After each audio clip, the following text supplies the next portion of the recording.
Okay. Yeah, all right there. So sound is now. Let's disconnect that.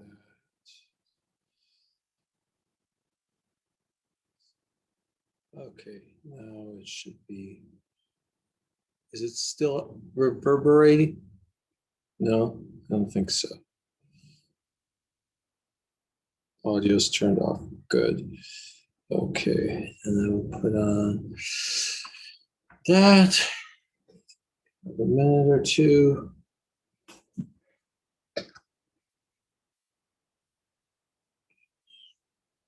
So while I wait for more people to show up, any questions about fall classes and registration? You probably got an announcement from the administration saying that we're going to have more in-person classes. Any questions about that? Are all the recitations going to be in person for the most part? For all of the upper division classes, a couple of the sophomore classes, no, but all of the upper division classes, yes. Gotcha. The lectures will not. The thing is, they told us we can't, well, the elective lectures will have in person. But the core lectures, a lot of those classes have more than 40 people, sometimes 50, 60. And we were told that we can't have more than 50 people in a room under any circumstances. And we have to have people, we have to have the room at no more than 50% capacity. So if there's 40 people in a class, we need a room with 80 seats. Well, there aren't a lot of those to go around. So we're not going to be having many lectures. Now, the electives, which are smaller, a lot of those will be in person. And we're going to have the labs in person, at least the labs for majors and a few of the freshman labs. That's all we know at this point. Does that include the senior project class or the advanced senior? Well, the upper division labs, yeah, like if you're asking about 4510 lab, 4510 is the only one we'll be running. That one will be in person. If you're asking about senior project research, like those one-on-one classes with an individual professor, my understanding is that we will soon have permission to meet with you on campus in person, at least by summer semester. I can't promise that anyone will be able to meet with you on campus this spring. Gotcha, thank you. Anything else? For the recitation courses, you mentioned they're going to be in person. Are some of them going to be like hybrid classes, or can you kind of opt to do one or the other, or is it just in person? We're going to just do in person. We get too messy to have multiple different versions of a class. We don't have the number of people to support that. Okay. One other thing, sort of related, kind of related to the question of how do we know it's safe to go back? I mean, the easy answer is that we know that vaccines work. And of course, someone could point out, well, you don't actually necessarily know just how long immunity lasts against which variant for which subpopulation, fine, whatever. But I want to give you a little window into a tiny piece of this that I observed. A long time ago, I was a participant in a clinical trial for a vaccine, obviously not a COVID vaccine, this was before that. But I was working on the East Coast and I needed money. And so I was doing research at a biophysics institute, and they pay their clinical trial participants. And so for a few $100, I would get a shot of a vaccine, and then a few months later get a booster, and then over a couple of years they would follow me and check my antibody levels and whatnot. And it was a perfectly safe vaccine. The actual question they were studying was, okay, given that this vaccine is safe and FDA approved, what if we only gave someone half a dose? Would they still develop immunity or not? And I don't know whether I was in the group that got half a dose or the group that got a full dose. But for a couple of years, they followed me. And I eventually moved back to California, and they found me. And, I wasn't near an institution that was involved in this research project, but they got someone at the Cal Poly Student Health Center to help them out. And the Cal Poly Student Health Center is not really a research clinic by any means, but I talked to the guy who they had tracking me down and calling the Cal Poly Student Health Center. And he's one of those people who could pretty much get anyone to help him. He calls you up, you're going to want to help him. You say, oh, I don't know if I can, I got this issue. He's got an answer for it. And I make this point because I was in a very low priority clinical trial. I was not part of a clinical trial that the survival of the world depended on. I was not part of a clinical trial that billions of people are looking at and saying, this is better work. I was in a fairly low priority clinical trial, and they had some pretty intense tracking. So you can imagine what they have going on for the people in the COVID trial. Now, the reason why this is such good news, why you should be so glad that these people are watched, is that the first testing of COVID vaccines began in January of 2020. As soon as they had the gene sequence, they had the mRNA vaccines synthesized. And even before they knew that it would take down the whole world, they knew that it was a potentially very dangerous thing. And so they were already moving rapidly on animal studies, and then phase 1 human studies and phase 2 human studies. And so it's been like a year at least since they began human studies. A year of human studies. And I would be willing to bet very, very good money that that very persuasive guy who got a totally not research affiliated clinic to help them gather data for them, that they've got an army of guys like him tracking the people who began the COVID study. So all those people say, well, you don't know if immunity will last. Well, you don't know how long it'll work. Here's what we know. We know that people started getting this vaccine a year ago. So whatever's happening with them right now, we have a year until we'll have to worry about. So if those people were losing immunity right now, then someone is gathering samples from them even as we speak. And in fairly short order, we're going to know that, oh, this is only good for whatever amount of time. And once we know that, then we know, hey, all right, they delivered 150 million doses in like a couple months. Well, all right, well, I'll just have to get boosters a year from now. So I'm actually very optimistic because I've had a window into how these things are run. A tiny window, of course. I'm sure there's always stuff behind the scenes you don't know.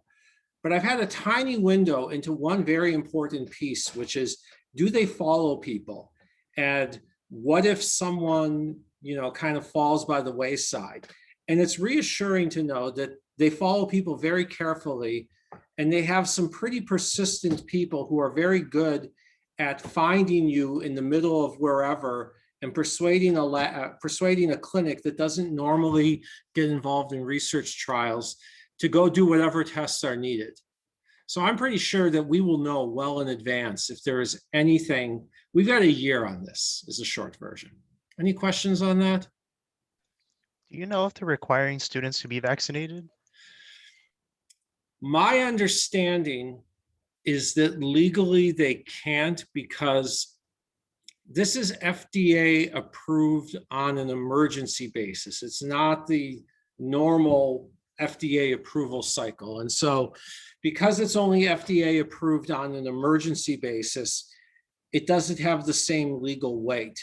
That said, you'd be a fool not to get vaccinated. So you should get vaccinated, even if they don't require it.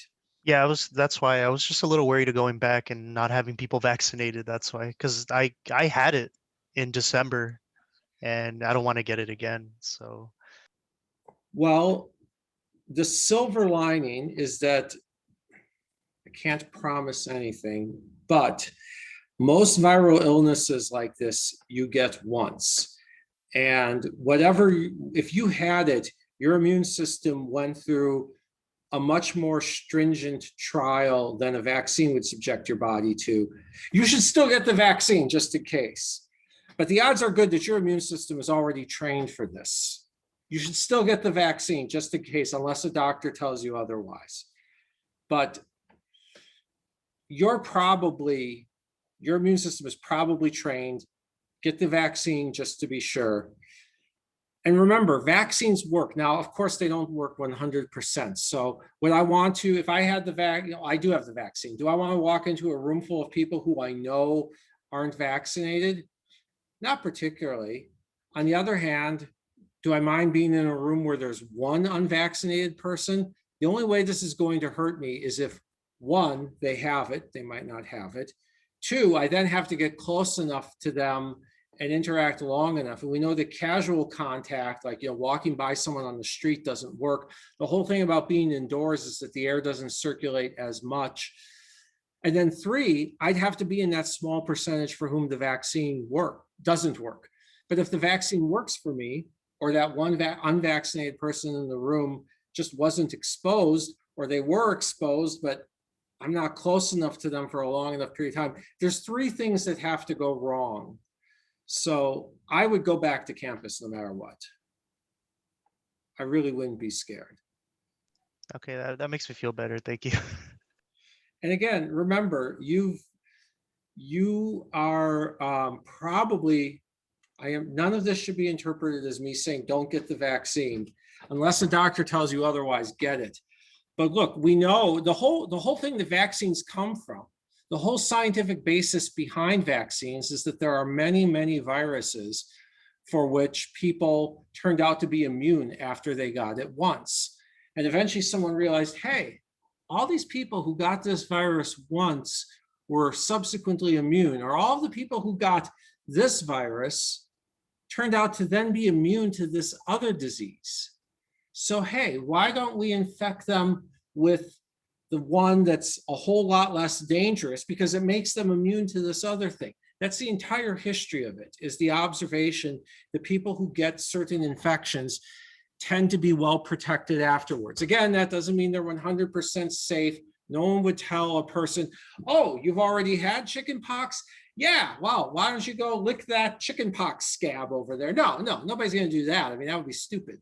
But the knowledge that once you've got it, you probably won't get it again, which doesn't mean you should go lick an infected wound, but it probably means that you don't need to freak out either, normal, healthy. There's a whole bunch of good reasons to not, go directly touching someone's scars or scabs or oozing whatever, There's a whole bunch of good reasons to not stand 6 inches in front of someone's face and inhale what they exhale, even if they don't have COVID or you're 100% protected. But the whole idea is that there's a whole bunch of diseases out there where once you've been infected, you are very unlikely to get it again. So just exercise normal hygiene precautions for all the usual reasons, not out of any particular fear. With that said, by now, I think we've got enough people and I've given you a little insight into that history. So let's talk about the project that was supposed to be due today. I've decided to extend it because a number of people had technical issues and a number of other people had questions. In general, if you have technical issues, I'll always extend. But in the future, if you have questions on the assignment, I've decided that what I'm going to do is I'm going to start holding office hours. They're going to be on Mondays at 2 p.m., Tuesdays at 10 a.m. and 1 p.m., Wednesdays at 2 p.m., and Thursdays at 10 a.m. So in the future, if you have a question about an assignment, you'll have a whole bunch of chances to ask me about before it's due, including 2 office hours on Tuesday and 1 on Monday. But that said, let's take questions on today's project. What do you want to know?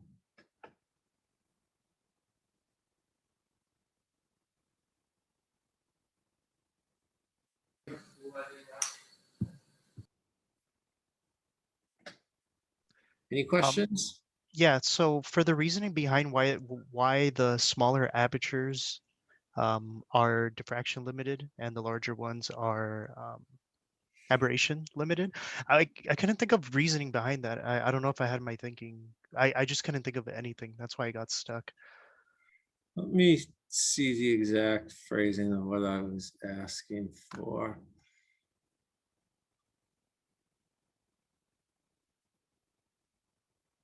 Why it shows that? Okay, so a few weeks ago, when we first started wave optics, working in ZMAX, we saw that if we were to make a plot of spot size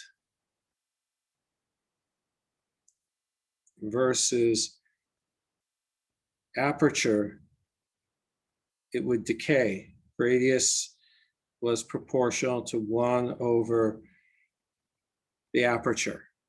That was the pattern we noted in class. And so I just wanted to know, are you seeing the pattern that we noted in class? That would be evidence of diffraction limited.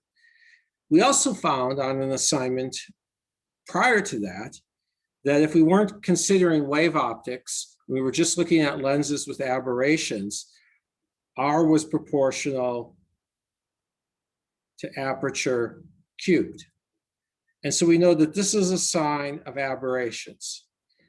All I want to know is, are you seeing the patterns that we've seen previously? Are you seeing for one range of aperture sizes, you are getting the pattern we saw in class a few weeks ago, and for another range of aperture sizes, you're getting the pattern that you saw on an assignment about spherical aberration?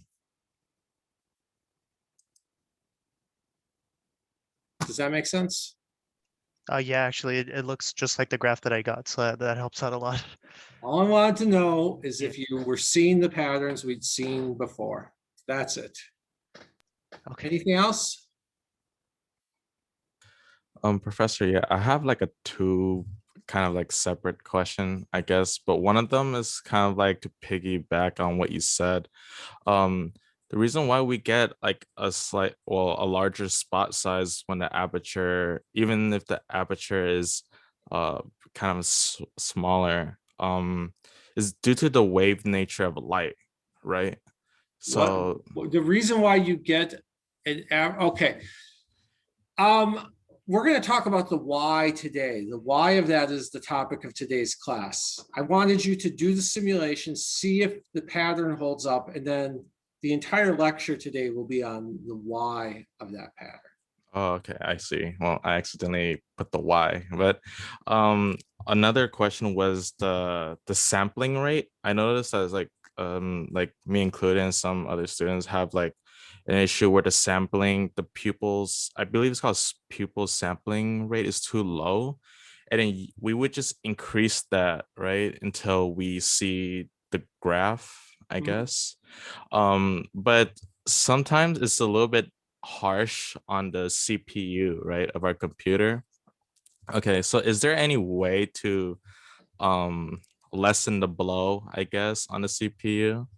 The short answer is not really. The best you can do is just do a quick focus, because the more it's in focus, the smaller the spot size, and smaller spot sizes are simpler, or smaller diffraction limited spot sizes are easier for it to calculate. The other thing is, once you've got a handful of points here and you can verify that this is an aperture cubed, or if you do the log plot, you can verify that the slope is 3, you can stop. Now let's talk about why that's so harsh on the CPU. Basically what it's doing is it's trying to solve the wave equation over a very large area for a very complicated wave profile. Okay, now if it's a simple wave profile, if it's diffraction limited, it turns out that diffraction limited patterns are very simple. They look like, we're going to talk about what they actually are today, but they look kind of like a sinc squared of R, okay? They're roughly like that. They're not exactly like that, but it's close enough. It's a simple pattern, and there are ways to calculate something that looks kind of like a sinc squared that are not all obvious on the surface. If I show you the integrals, you'll say they're messy, but there are tricks with Fourier transforms for making those calculations very simple. And the people who wrote Zemax are able to take advantage of that. On the other hand, once you have a whole lot of nasty aberrations, you have the light spread out over a much larger area in a much more elaborate pattern. There's no easy way to calculate that, and the CPU chokes.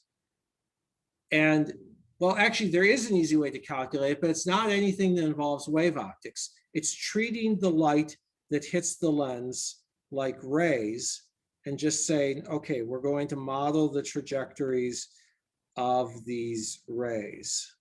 And then we're going to look at the fact that these rays went over here, which is basically, in some very real sense, sampling much less, it's sampling much more coarsely. You're looking on length scales much longer than the wavelength of light.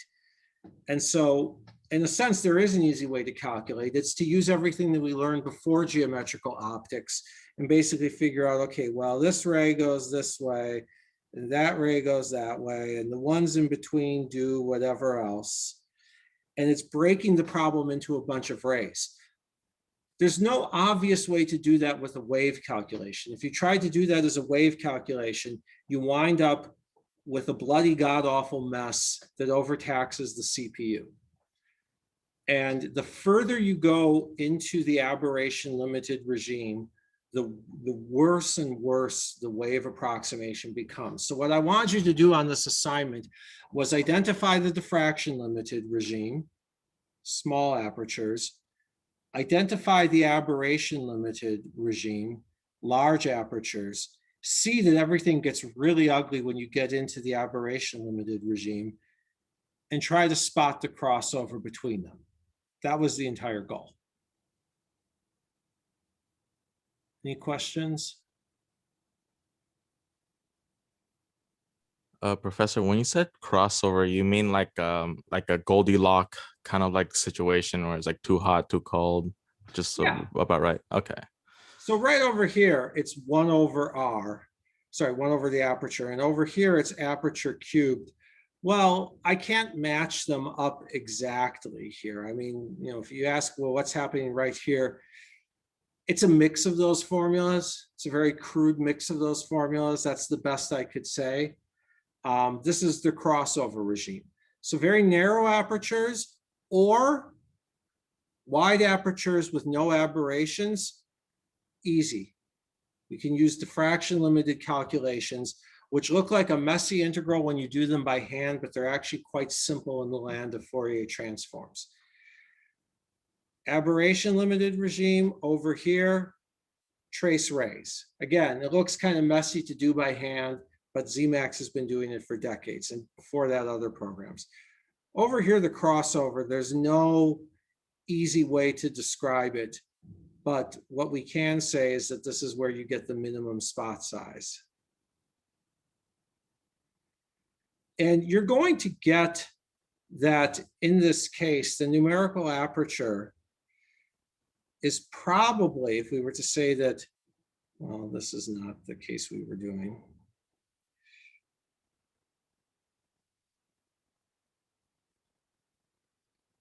Oops.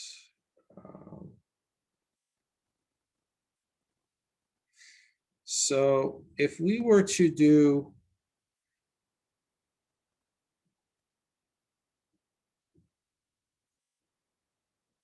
you should find that sine theta is somewhere between 0.2 to 0.8, somewhere in there. I'm not going to tell you the exact number. Sorry, 0.02, my bad. 0.08. All right, less than 0.1 is the key. And what that means is that we are working in the paraxial regime. If we just have one lens, and with only one spherical lens, there's not a whole lot you can do to reduce aberrations. An A sphere, different story. A bunch of spheres, different story. But if you just have one spherical lens, you've got spherical aberration. There's no way around that.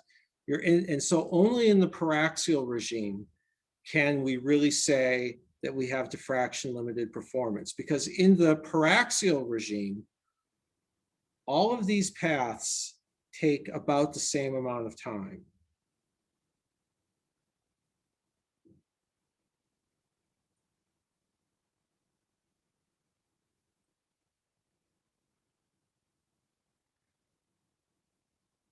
And when all of the paths take the same amount of time, then all of these waves add up constructively.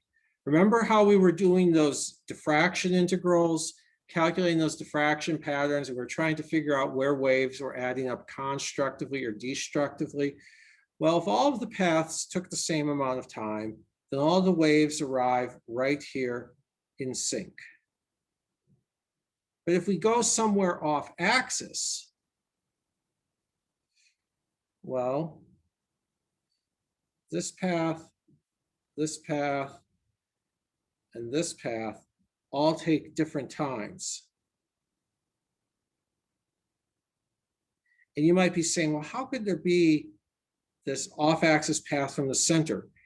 Remember what we were doing a couple weeks ago. Every point on an aperture was a source of waves, right? We've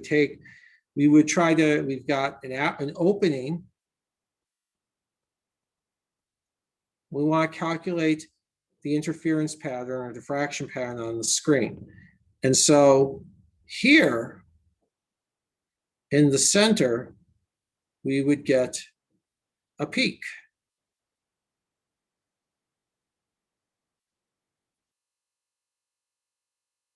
And then over here, we might get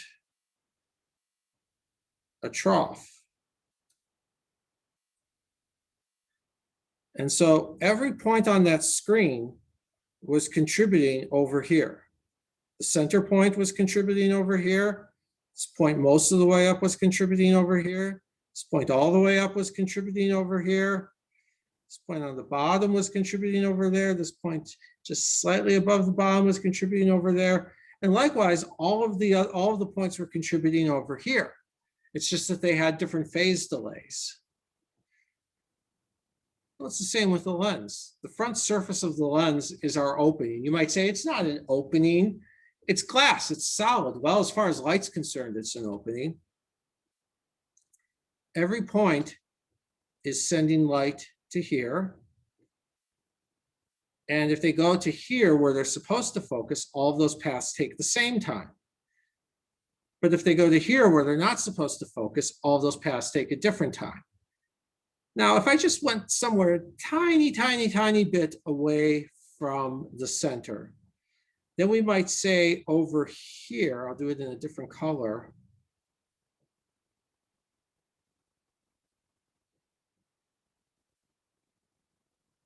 Almost the same time. And if two paths take almost the same time, then we might be adding a wave that looks like this to a wave that looks like this. And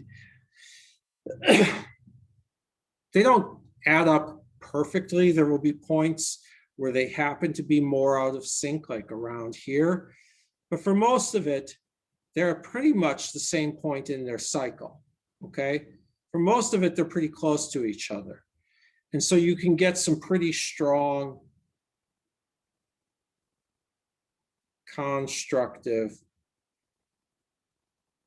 interference mostly. Over here, everything's constructive. But what about over here? If we had a profile that looked like this,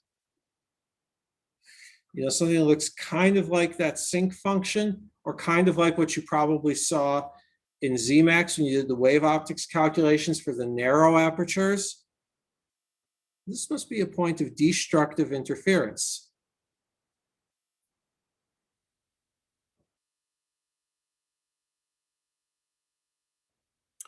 Any questions so far?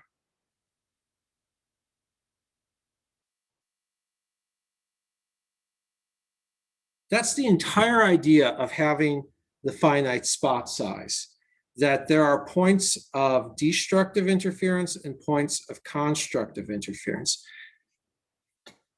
All right, so let's try to be a little more systematic with that. I'm going to set up my optic axis. I'm going to set up my lens. And then I'm going to set up some rays that go from an object point to an image point. Here's my image point. And we're just going to look for now at the top and bottom. Okay, we're just going to look at two paths. And then we're going to say, hey, what if we detected light? Gotta do this. What if we detected light over here? Well, every point on this is a source of waves, okay? So you could look up here, we're at a height y, and we're going to say that they make an angle theta. And what I want to try to figure out is how much longer is the path that the bottom takes. Extra distance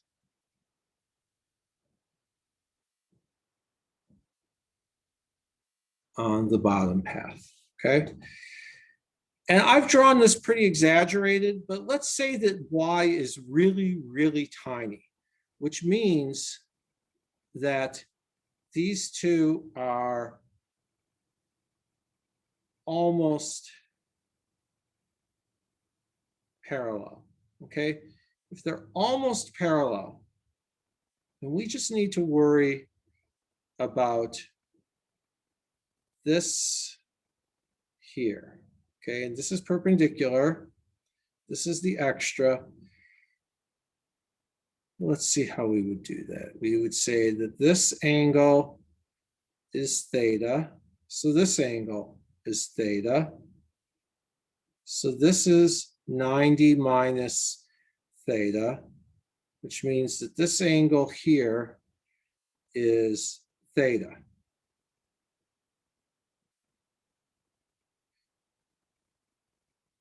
So we've got our extra path. All right, we've got a 90-degree angle, we've got theta, we've got y, and we've got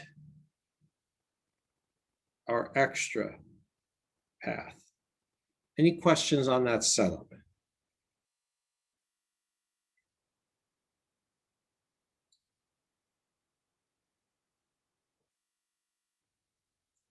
What must that extra path length be, just from trigonometry, in terms of the variables I've written down here?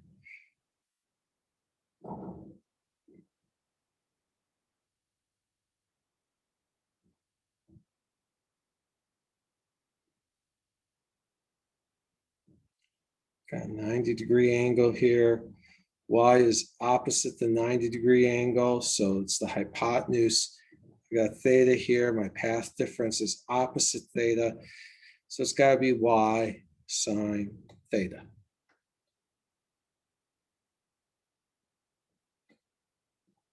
Any questions?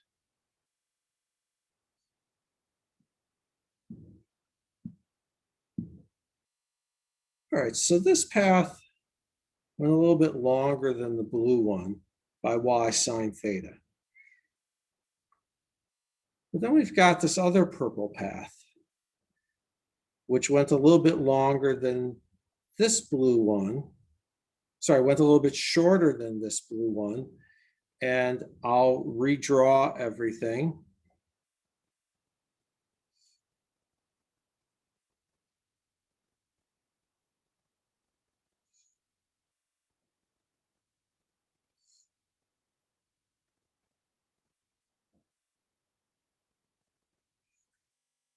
So we've got our screen here where we detect the light. We've got our top purple path going to a distance y off axis.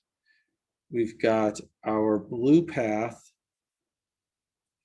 which went like that. All right, then we know that this distance is y.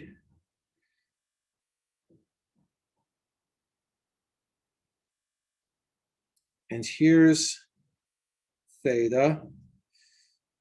And again, we can assume that the purple and blue paths are almost parallel. So this is also theta. So this is 90 minus theta. So this is theta. And this right here is the deficit. This is how much shorter the purple path is.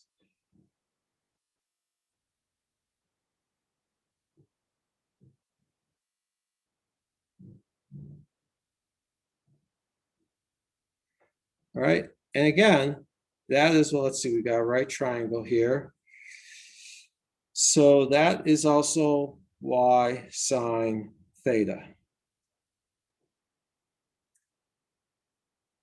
All right, so one of them is longer by y sine theta, and the other is shorter by y sine theta. So their difference equals 2y sine theta. Any questions so far?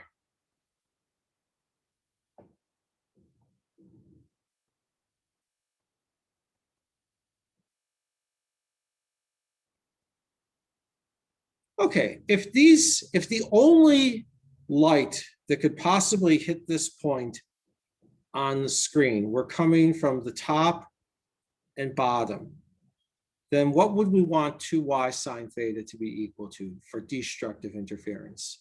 If we were trying to figure out what is the edge of this diffraction pattern, the edge where this zero occurs. In order to get this zero, what would 2y sine theta have to be equal to in order to get that destructive interference?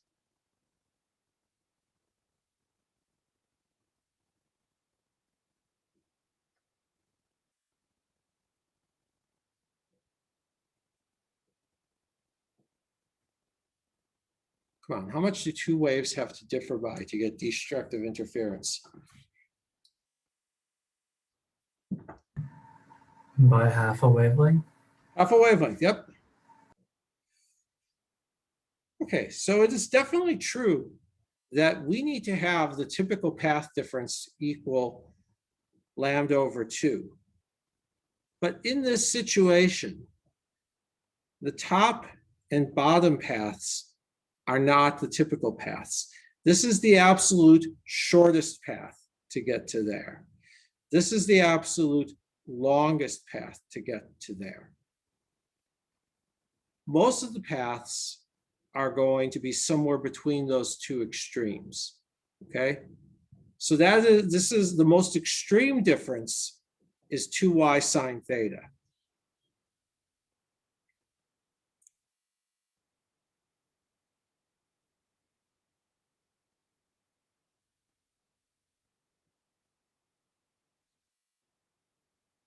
And we will later on show, it doesn't add a whole lot to the intuition, but we will later on show that if the maximum path difference is 1.2 lambda, then in some sense, the average path difference is 0.5 lambda, right? We're not going to show that directly. That's not directly how they calculate it, but it amounts to the same thing. In order to have destructive interference there, it must be the case that for every path we find, there's another path that is half a cycle out of sync. And so we must be able to add up all of these paths as though they averaged out to half a cycle out of sync. So 2y sine theta equals 1.2 lambda, or y equals 0.6 lambda over sine theta. And that is with a few exceptions that weren't understood until nearly a century after this discovery. This is the Abbey limit.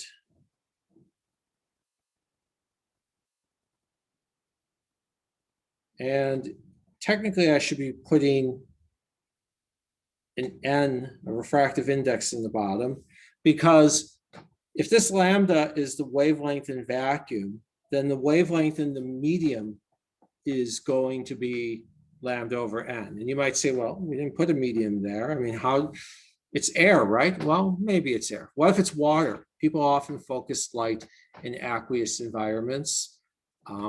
In biology, if you're focusing light inside of a cell, the refractive index of most cells is very, very close to the refractive index of water. So whatever the refractive index of your material might be, I should really be putting an N in there. And this is the Abbey limit worked out in like the 1860s. And until the 1940s, there were no known exceptions. In the 1940s, well, as soon as I say until then, someone finds someone earlier. The most famous papers finding exceptions were published in the late 40s, early 50s. It was hard to do practical things with that in microscopy for a long time. The more useful exceptions weren't found. First, as soon as you say first, someone finds an exception. The more useful exceptions were not really widely appreciated until the 90s for the case of near field microscopy, and then the 2000s for the case of super resolution fluorescence microscopy. But this is, for most practical purposes, the smallest spot size possible.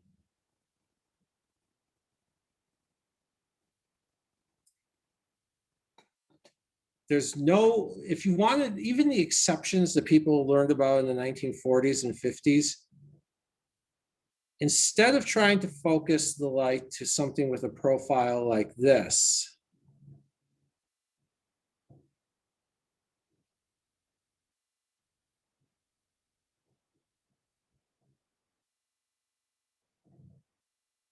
what some people realized was that you could actually focus the light to a profile that looks like this. This is much smaller than 0.6 lambda over the numerical aperture. You can make a tiny peak that is much, much smaller than 0.6 lambda over the numerical aperture. And you say, hey, great, see, we did produce a smaller spot. But you do that at the cost of huge, huge side lobes, which have some practical problems with them. Namely, they're going to get in the way of whatever you're trying to do. If you're trying to make something with a small feature size, they tend to pose practical problems. Sometimes there are ways around that. It also means that you're going to get less energy to where you're going. And since since information is carried by photons, you're actually delivering far less information to this region. So, and you're collecting far less information from that region, and you're collecting a whole lot more information from other regions. Then there's the problem that if we actually try to mathematically define the spot size involving some average area covered by the intensity of the light, well, we certainly can't leave out the side lobes. But those things are really difficult. For all practical purposes, for most practical purposes in microscopy, if your goal is to focus light down to a small spot size, it is very difficult to get anything smaller than a radius of 0.6 lambda over the numerical aperture of the lens. Any questions?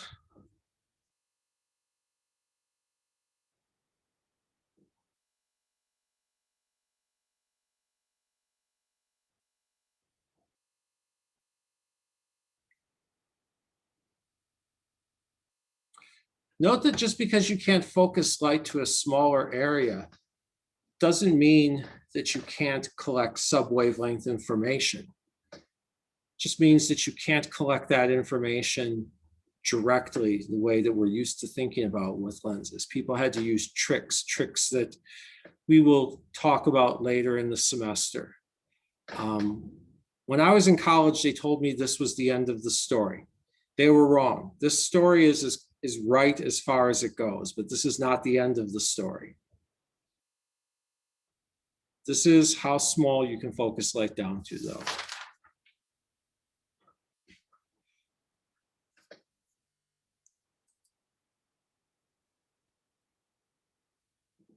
No questions?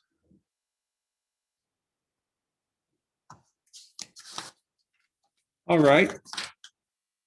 So all of this is based on the assumption that we have a well-focused lens, that we have an aberration-free lens, a lens for which all of the paths take the same amount of time.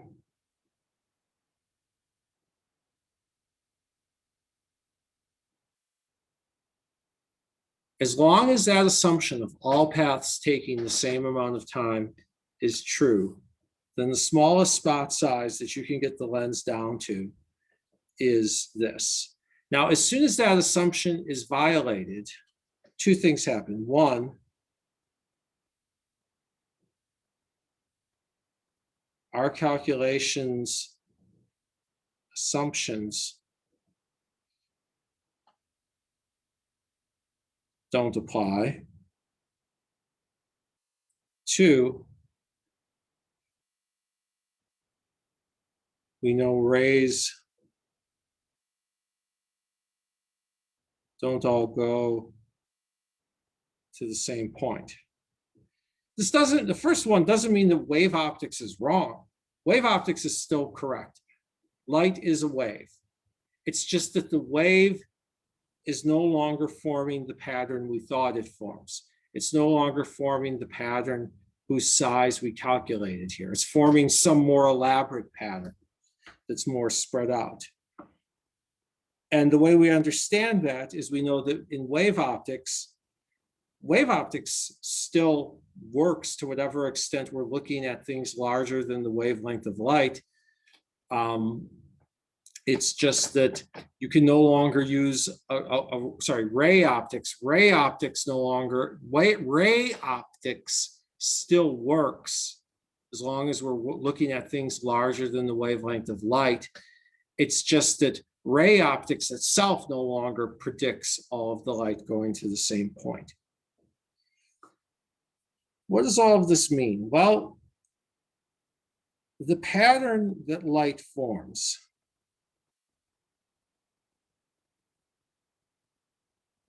is called an Airy disk.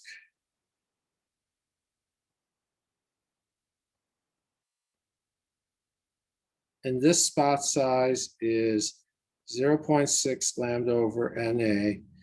The actual formula for it, I'm not going to test you on this. It's not going to be on the homework, but for those of you who remember Bessel functions from math methods, it is 2 times J1 of KR over NA over KR over NA, the whole thing squared. It's some elaborate pattern, right? This is called an Airy profile. It involves Bessel functions. This region is the Airy disk. And in Zemax, I will share my screen.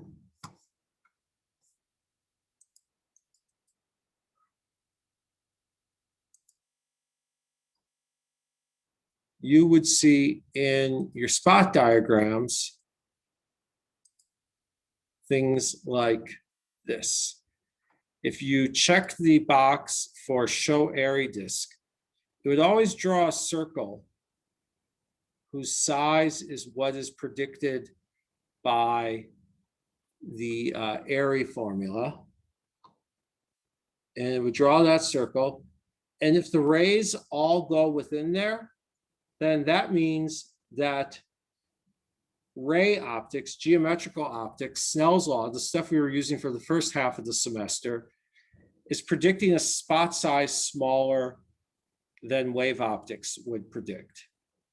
So whatever the true spot size is, it must be close to the Airy radius.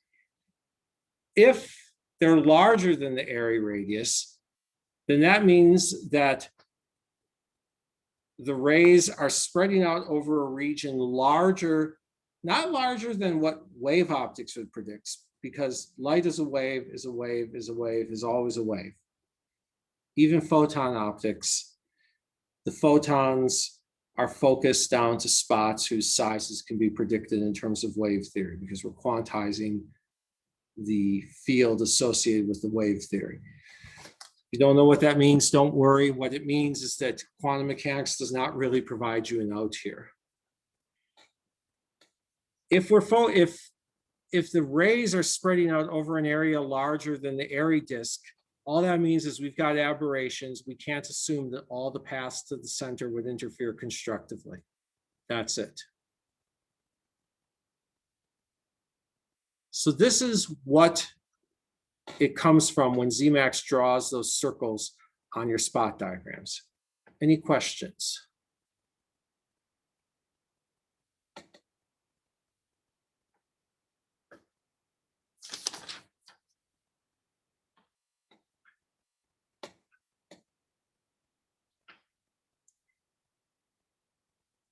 No questions?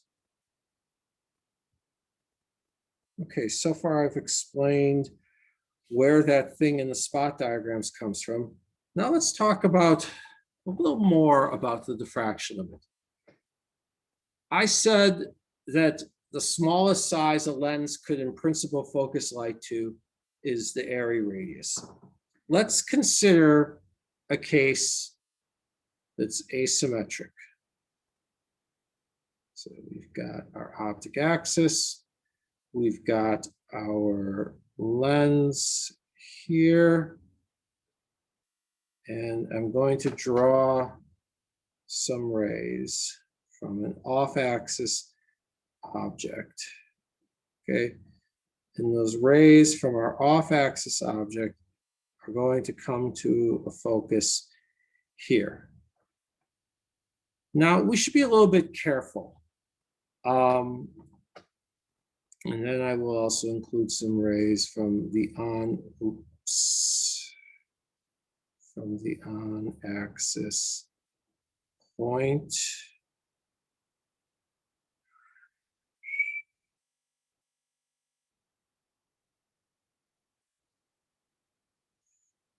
Should be a little bit careful because clearly, if this, we could always work backwards. We could always say, all right, well, what spot size did, if I were to start off with a point here, if I were to work this lens in reverse,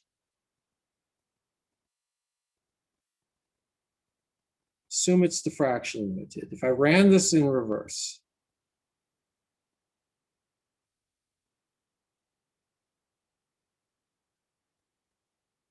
and we focus the light down to whatever spot size, and we get that this is the edge, okay? So we get a spot size that we get a spot that looks like that, and then we get the other side that looks like that.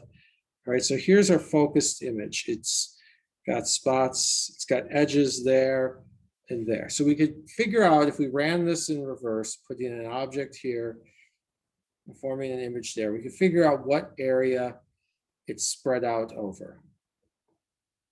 Now, then we could turn things around and we could say, okay, well, wherever this edge is, I'm going to put an object there and I'm going to form an image right there. Now, somebody could say, hey, what if I ran this the other way again? So now I focus these rays. If this thing formed an image of the same size over here,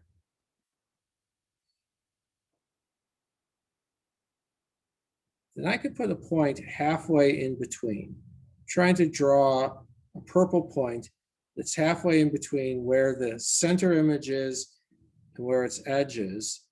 And that would also form an image over, whoa, trying to do some things sideways. It's easier to draw certain things sideways.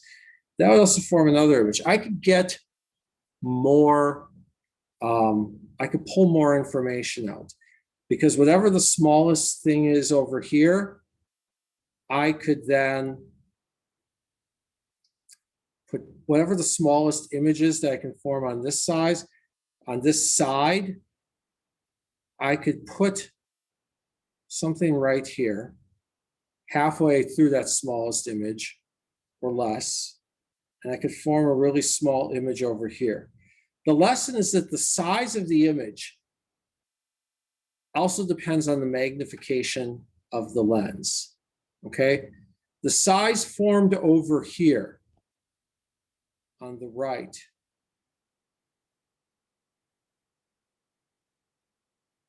will be magnified.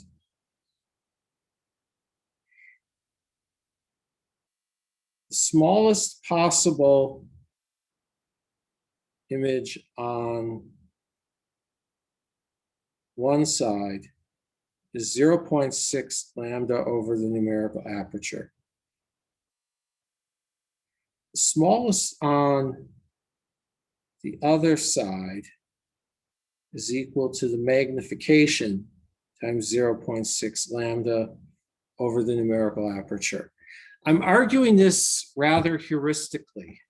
What I'm basically trying to say is that you can't get a free lunch. See, if we can only focus light down to a certain region, then we should, then if we ran light in reverse, however things work one way, they should work the other.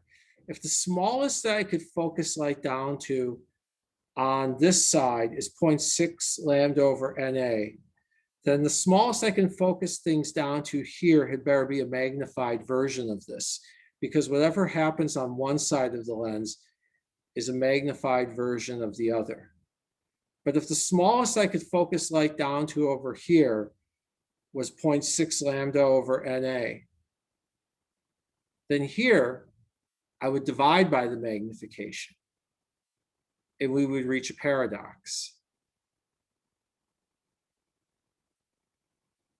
Questions?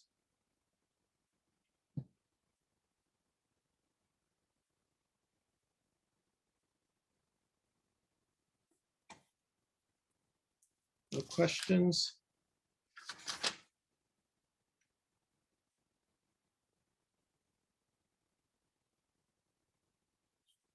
I feel like that argument needs tightening.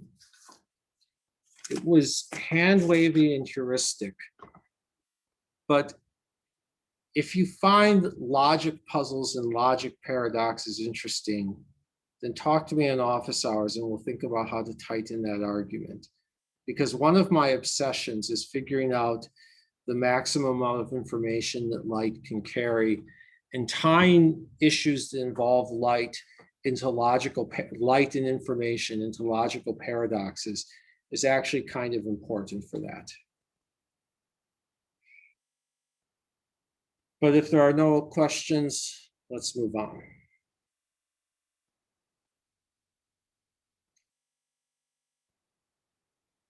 Let's talk about telescopes and things related to telescopes, telescopes and projectors.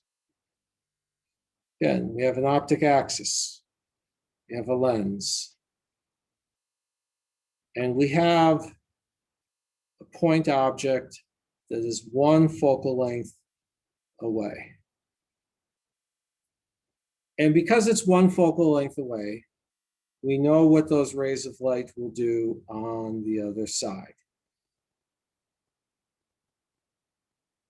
On the other side, those rays of light will go parallel to each other.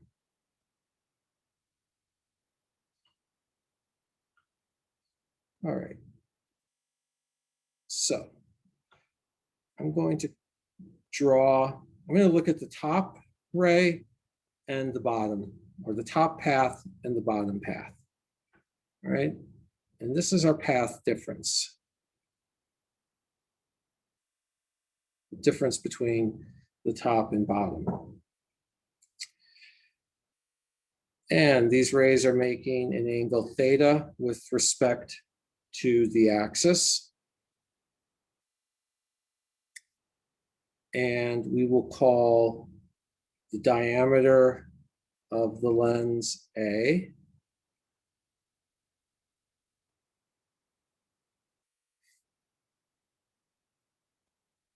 And this must be, well, let's see, A is the hypotenuse. This is theta. So this is theta. So this is 90 minus theta. So this is theta. So the path difference is opposite theta. A is the hypotenuse. It must be A sine theta. This is the largest possible difference between two paths. The largest possible difference between two paths is A sine theta. If I want the average difference between two paths to be lambda over 2,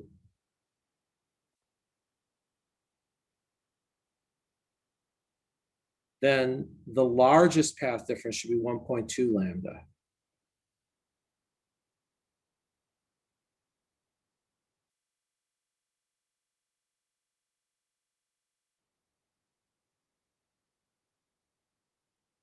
That's a fact that I asserted before. I'm asserting it again. And in a little bit, I'll show you how to derive it. All right. So A sine theta equals 1.2 lambda at the edge. What does all of this mean? It means that if we were to look at the light coming off of this, okay, we have a point source of light here. We look at it through the lens. It spreads out on the other side. We would love it if all of these rays just went parallel to each other. They don't quite go parallel to each other. They almost go parallel to each other. They will spread out. Okay, if I were to look at, say, what I should do is I should undo this.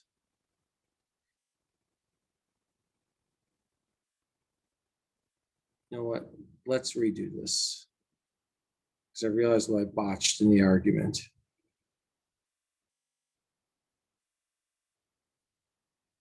I botched something in that argument. Okay, here's what we would like them to do. We would like them to do that, except that when we plot on a screen, when we look on a detector, what we find if we plot the profile, oops.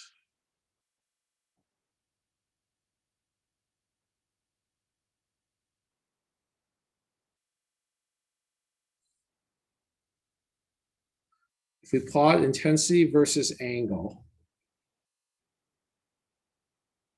it looks like this. And we get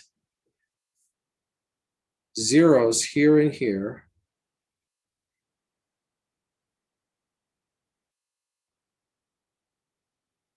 If sine theta is 1.2 lambda over the lens diameter. And I want to show why that is. And the reason for that goes back to what we were doing here. These are the two extreme paths. This is the path difference. It's equal to A sine theta. A sine theta equals 1.2 lambda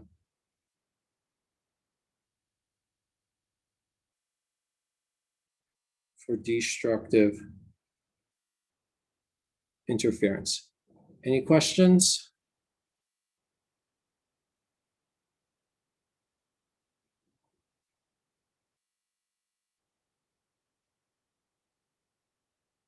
But what that means is that an on-axis point,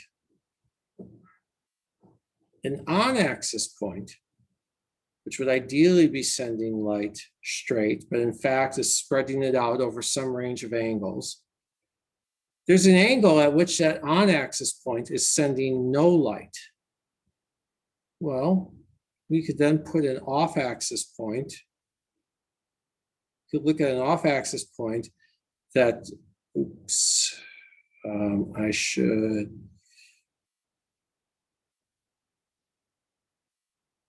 Try to make it. We could look at an off-axis point here, and we could say, if this is one focal length away, this is y. We know that at this angle that we just calculated, the on-axis point can't be sending any light. So any light we're seeing must be coming from off-axis points.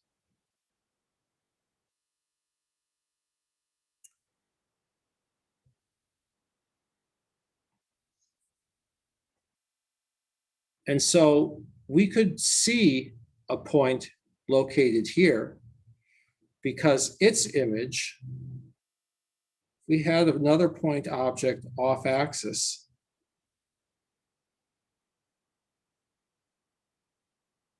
It would form an image that was shifted to some other angle. Theta equals y over f. I'm assuming small theta here. Strictly speaking, I should be taking the arctan, I should be saying tan theta equals y over f, but tan theta is roughly theta for small theta. So the closest the two things can be and still see them is if they're separated in such a way that tan theta equals y over f equals sine theta equals 1.2 lambda over the aperture, or y equals 1.2 lambda f over a. And this is called the Rayleigh criterion. Any questions?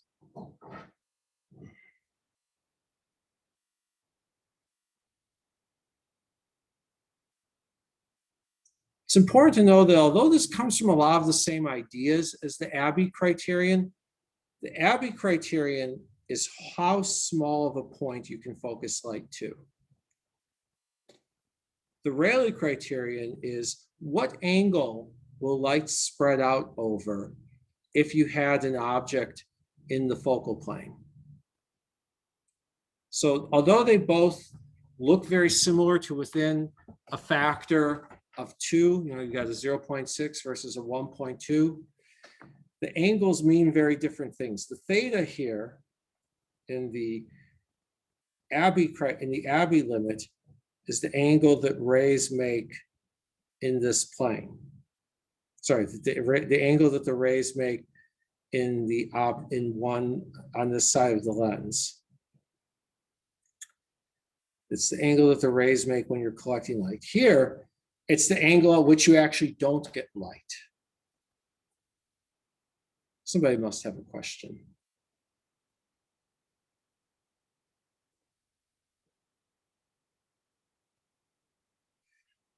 Let's do a few sample calculations and then we'll take a break.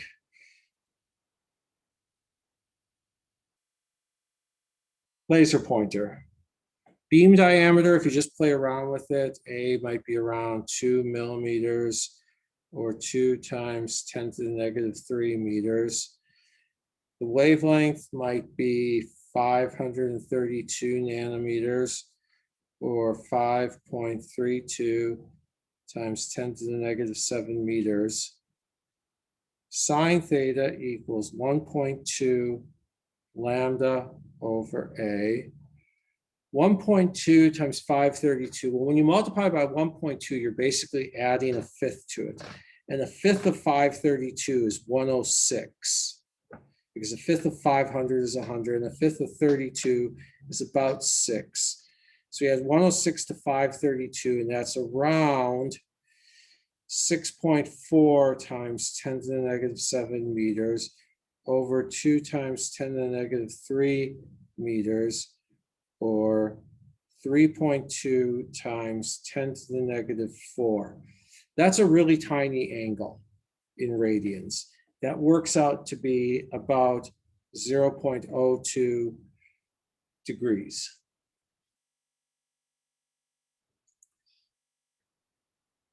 Another example, I went to a talk several years ago where someone had a gigapixel camera, billion pixels.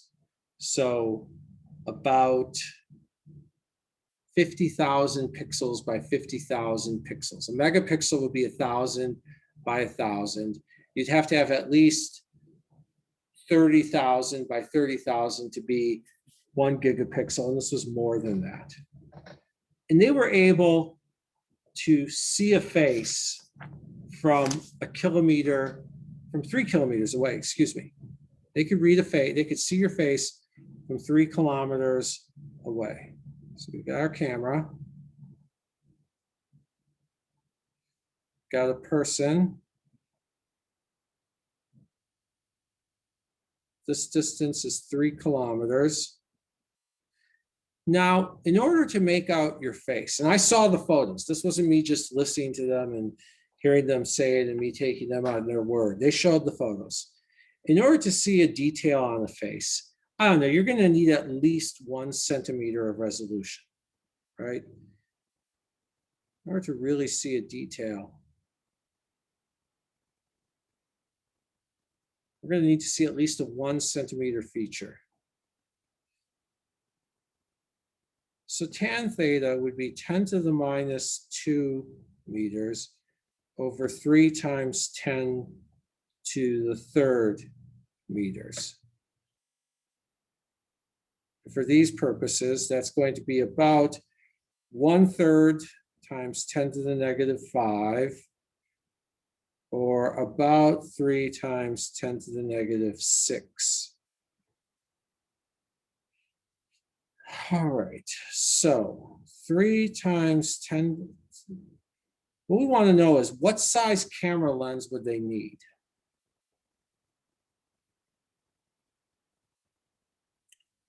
Because remember, sine theta is 1.2 lambda over A. So A is 1.2 lambda over sine theta. All right. Let's see here. If I want to use, I don't want to use a big lens if I can avoid it, because the bigger the lens, the more expensive it is. So do I want to look at blue light or red light? I want to try to get a small lens.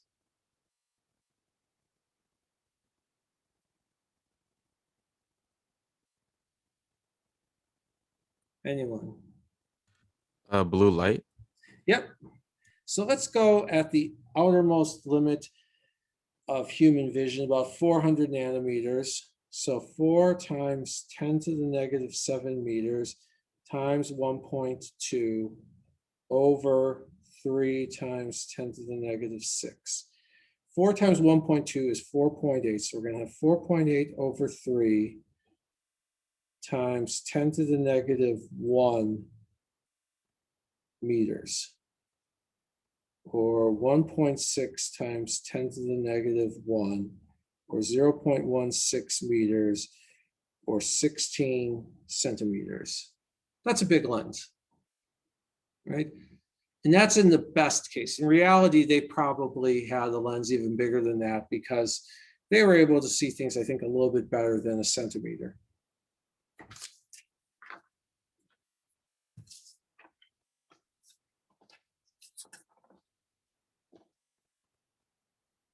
Let's do one more calculation.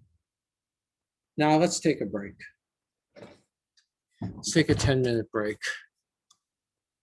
So be back at 6:24.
Okay, we'll get started in another moment.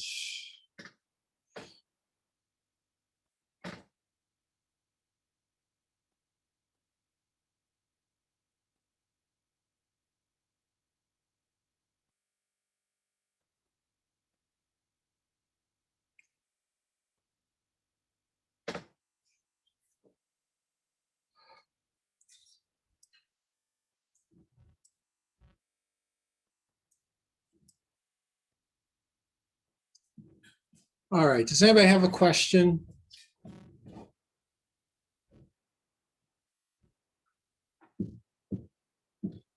Professor, I have a question. Can Yeah. you expand a little bit more on the Rayleigh criterion? Um, I believe you said it's the distance between the separation of of I guess the two peaks, is it? So think about it this way. In the diagram we have up there right now, if we were to focus our camera or telescope on something that's on axis, so we're looking straight at something. Well, the light that's coming at us from it won't just be coming straight. It'll be spread out a little bit because light diffracts, okay?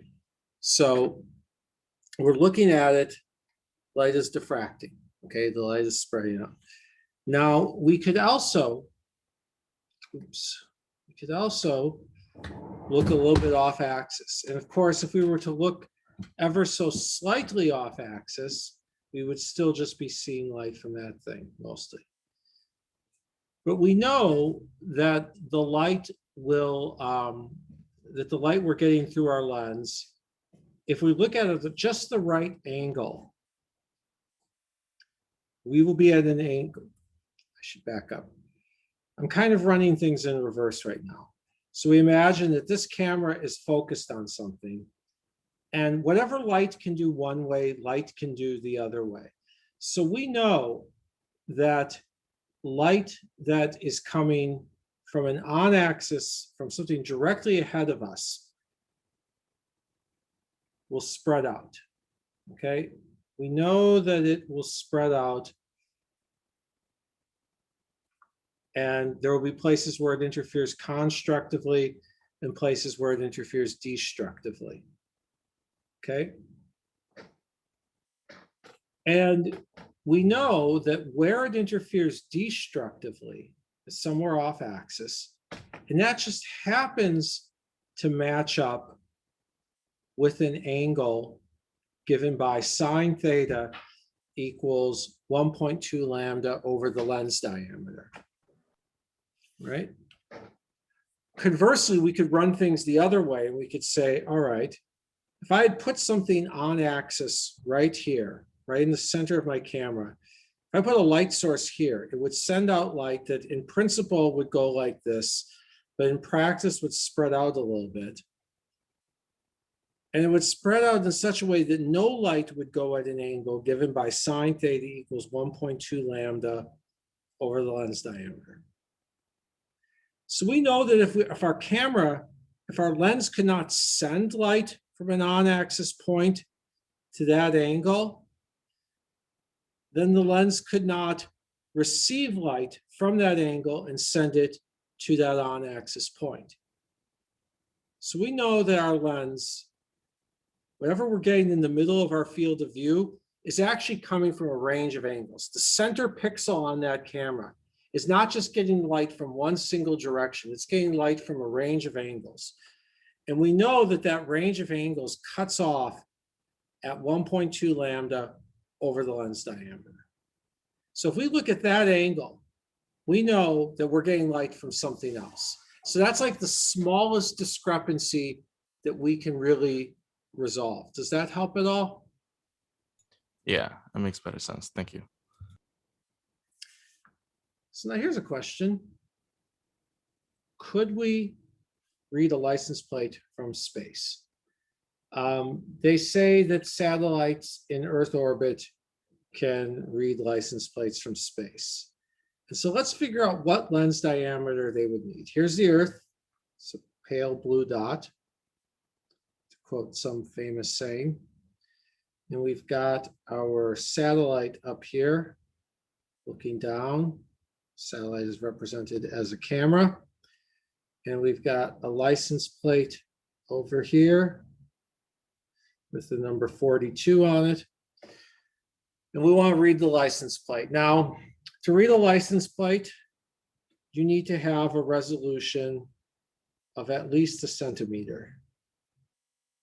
I know that on TV, they just say run and enhance on it. You know, the hero says to the tech geek working for their spy agency, run and enhance. And then they run and enhance, and what was completely blurry and choppy becomes quite sharp. Well, real life isn't quite that simple, but we'll need at least a centimeter of resolution.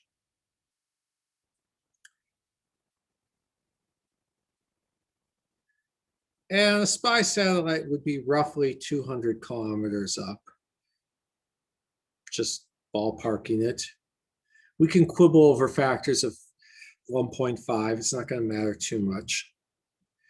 All right, well, sine theta is roughly tan theta is 10 to the minus 2 meters over, let's see here, 200 kilometers is 2 times 10 to the 5th meters equals 1.2. Probably don't want to use blue light because blue light scatters a lot. Let's just use the middle of the visible spectrum. 1.2 times 5 times 10 to the minus 7 meters over the aperture. So your aperture is going to be 1.2 lambda over sine theta. 1.2 times 5 is 6 times 10 to the minus 7 meters over, let's see here, this was 0.5 times 10 to the minus 7.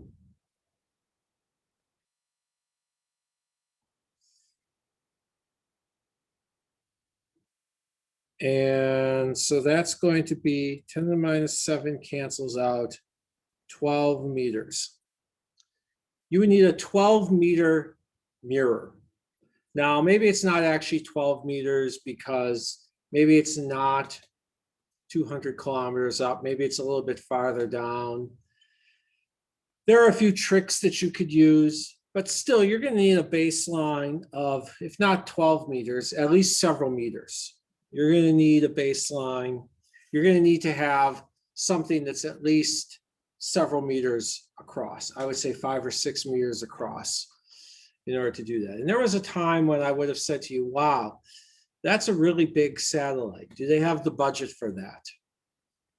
And more importantly, was that thing as easy to manufacture a few decades ago when they first started claiming that? And once upon a time, I would have said, no, can't be. But then about a decade ago, I learned that this was made public.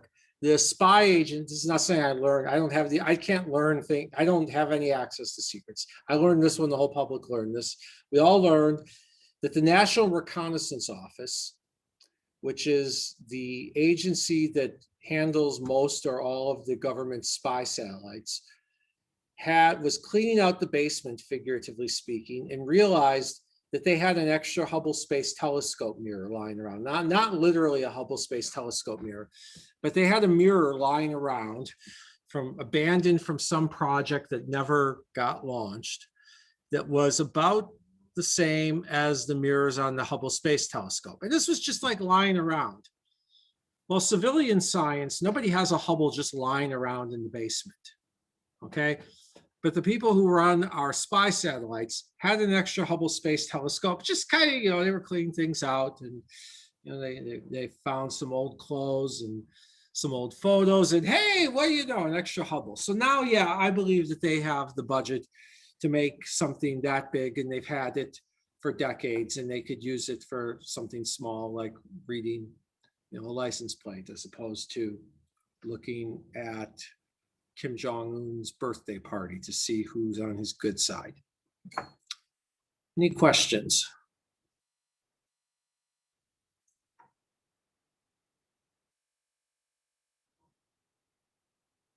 You know who has an even bigger budget than the National Reconnaissance Office?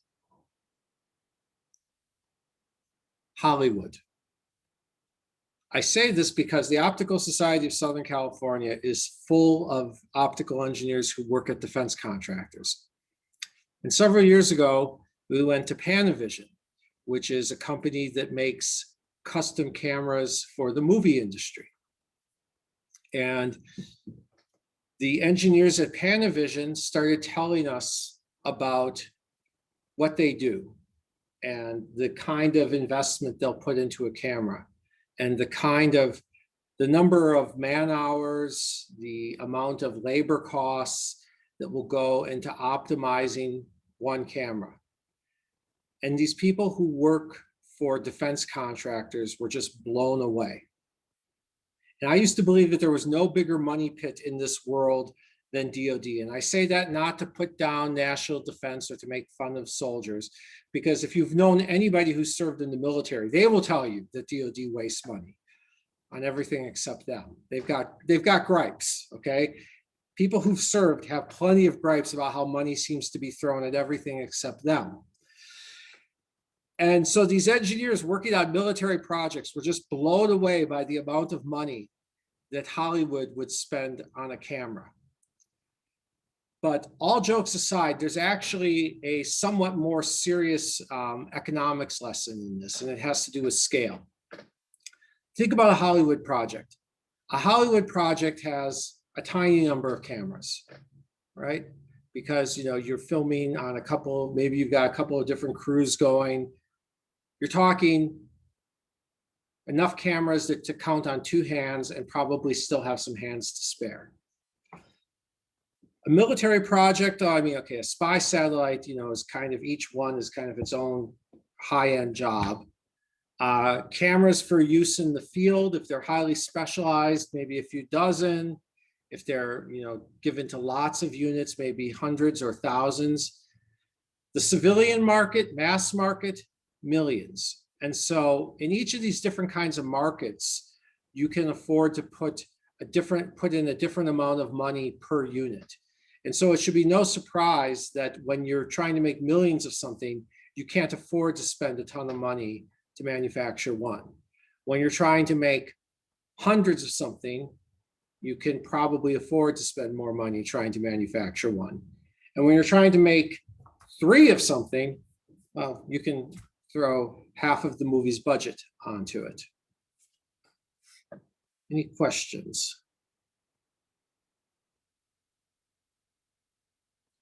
The other outrageous thing I learned was how they made the, not anti-reflection coating, but reflection coating. J.J. Abrams wanted extra lens flare. This should be no surprise to anybody who's ever watched a J.J. Abrams movie. They found a super cheap method to give him extra lens flare. I doubt they gave him a super cheap bill for it, though. Okay. Let's talk about where this comes from. I've been drawing these things, and I drew some function that looks like this, and I asserted that it's a Bessel function. Let's try to set it up. We learned a couple weeks ago when we were finding diffraction patterns that if we are very far from the aperture, well, we could characterize where we're detecting by just asking what angle are we going at, okay? That will be in the direction of the K vector. And the field will be the integral over your aperture of e to the I k dot r, where r is measured in the aperture plane.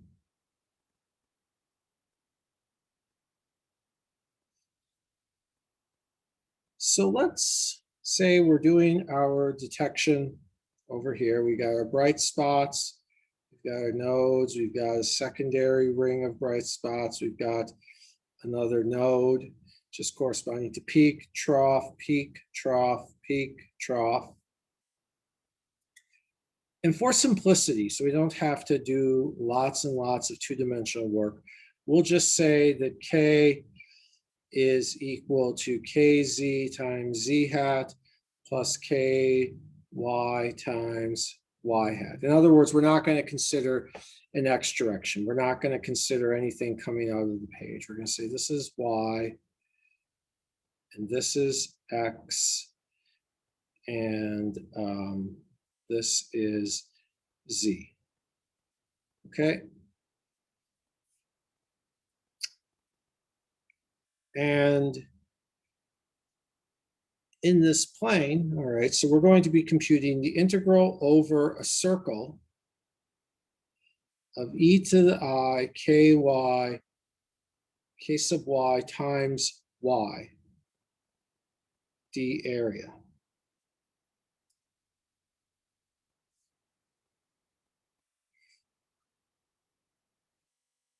Well, let's think about doing an integral in polar coordinates.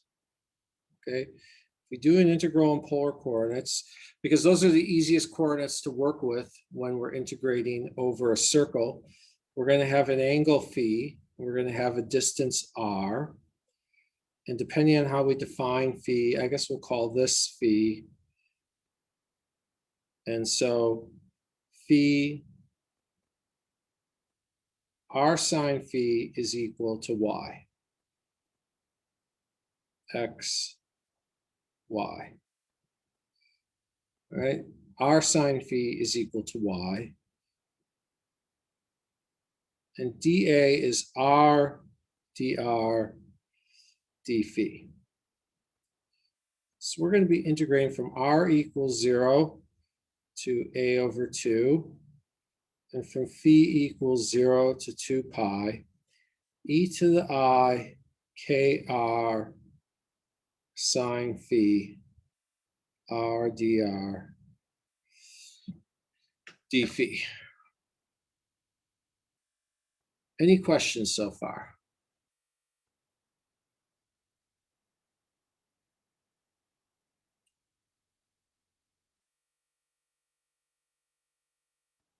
The basic idea to remember is that this integral comes from what we derived a couple weeks ago, where we argued that the diffraction pattern of an aperture is just the Fourier transform of the aperture. We integrate e to the I k dot r over the aperture, and then we set it up in polar coordinates. Now we're left with an integral that, by the methods we usually use, we can't do this by hand. But we can look up this integral in a table. And if we look it up in a table, we discover that it's something called a Bessel function, a function derived by 19th century mathematicians. And it's also the solution to something called Bessel's equation. And in the math methods class, we study that function a little bit for a week at the end of the semester. I'm not interested in leading you through all the tedious steps of that. That's something you can look up if you really need it.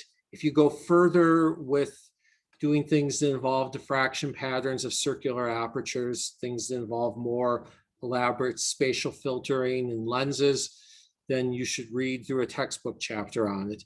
But for actually doing practical calculations, all you need to know is that the function you get has a 0.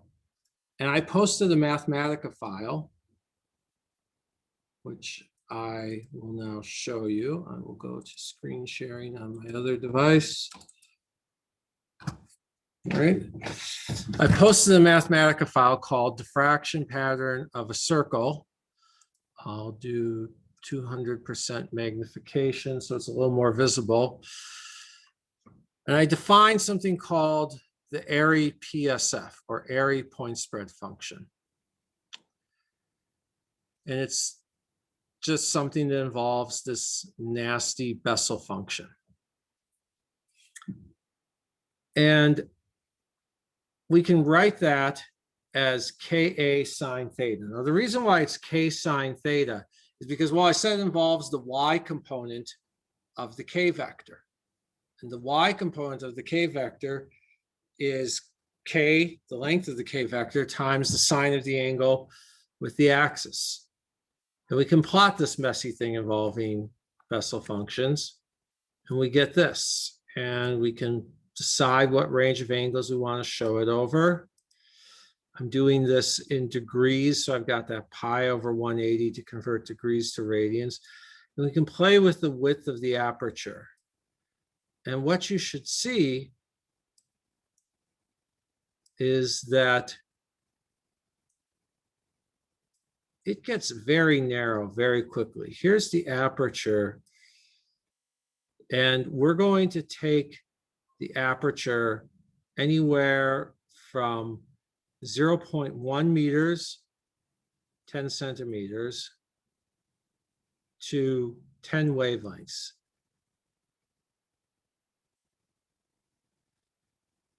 And if it's just, say, some small multiple of the wavelength, you get a pattern that looks like this. As we make it wider, that function gets very narrow very quickly. This is, again, an example of why it took so long for people to come up with wave optics, because wave behavior isn't apparent. Lenses are not going to easily show wave behavior.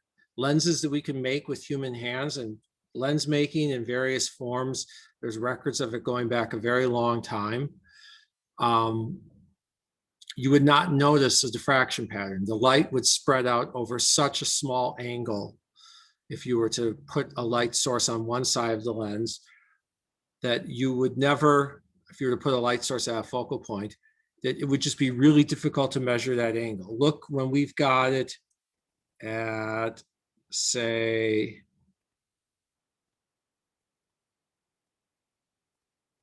a few millimeters. If I have this thing at just a few millimeters, so about 2.9 times 10 to the minus 3 meters, this light is spreading out over an angular range of less than 0.01 degrees. That's why we didn't see it. But the qualitative trend is clearly there, all right? The zero, the angle at which we get no light, is inversely proportional to A. Make the lens diameter really small, and that angle is, well, larger. Maybe not large in some absolute sense, but larger than it would otherwise be. Make that aperture really big, and the angle is quite small.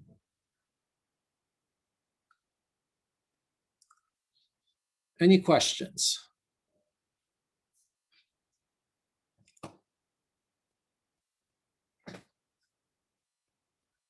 One thing we're going to talk about next time, and I think I am going to have to postpone the next project, not just this week's project, but the next one. So we're going to talk about how we can approximate this very messy thing involving Bessel functions with the Gaussian, basically e to the minus aperture squared. Right? It's actually something a little bit more messy. It's e to the minus k times the aperture times sine of theta, whole thing squared. We can approximate it with this. And what I want you to see here is just that it works pretty well. I've plotted the Airy point spread function, and then I have a Gaussian with adjustable width. You should see that if we adjust the width of the Gaussian just right, it matches pretty well. We can debate whether it's better to be like right here, or it's almost perfect out to here, but you start to notice discrepancy in the tail, or down here where it really matches that tail, but the brighter parts aren't matching. But there's a range here that we could argue over. And somebody might say, well, it's not really a matter of argument. There are rigorous criteria, sure. But one way of thinking about the actual practical meaning of statistical uncertainty is that if you can vary a parameter a lot and still get something that by many reasonable criteria would look, if not exactly right, at least close, that's telling you that the parameter is uncertain. That's telling you that you don't have a really precise estimate. Because whether I use this width and really, oh yeah, there I really nailed the small angles. or this one, the small angles aren't quite as good, but they're still pretty good. I'm getting a little bit better agreement in the tails. There's a range of angles for which a range of widths for which we get really good agreement. So we'll talk next time about that. The only other thing I want to say really quick before we go is let's just plot this Airy PSF for some range of U values. I don't know, -6 to 6, and you'll see why. Okay, we get a 0 somewhere around there. So let's zoom in on that. Let's zoom in on where that 0 looks. It's somewhere between 3.5 and 4. Oh, it's a 3.8 something. Let's zoom in on that. 3.8 to 3.9. It looks like it's around 3.83. And the significance of 3.83 is that the parameter of this was a over 2. The thing that would go into that Bessel function, there should be a ky there. So a over 2, we're going to have a over 2 ky equals Professor, 3.83. are we supposed to see your tablet right now? Oh, I'm sorry. All right. Okay, so the input to this function, we've got a ky in the exponent. Our limit of integration is a over 2. So when we plug things into the Bessel function, we get a over 2 times ky, a over 2 times k sine theta. And k is 2 pi over lambda. And we got that 0 when the input to our Bessel function was 3.83. So 3.83 is equal to a over 2 times 2 pi over lambda sine theta. 2's cancel. And we're left with sine theta equals 3.83 over pi lambda over the lens diameter. And 3.83 over pi is 1.2. And that's where all of that came from. On Thursday, we will talk more about this approximate shape. It makes it really easy to calculate some more things about how beams spread out. If we have time, we will then start on the modulation transfer function, but I will almost certainly have to postpone the next project until next Thursday. Because also on this Thursday, for the second half of class, we're going to have a recent graduate come and talk about her work as an optical engineer and how she got into it.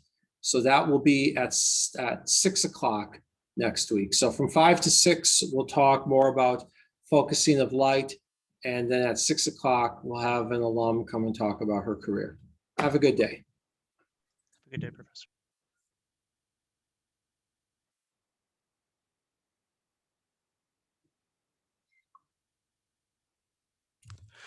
Professor, I have a quick question. So we will be getting into MTF next week, right? Yeah, Because isn't next assignment coming up? that's why I said a few minutes ago that I'm going to postpone the next assignment. Oh, you said project. That's why. Oh, well, the warm-up assignment we will begin the concept. We won't really get into it in much depth. Okay, I see. All right. Thank you, Professor. Yeah.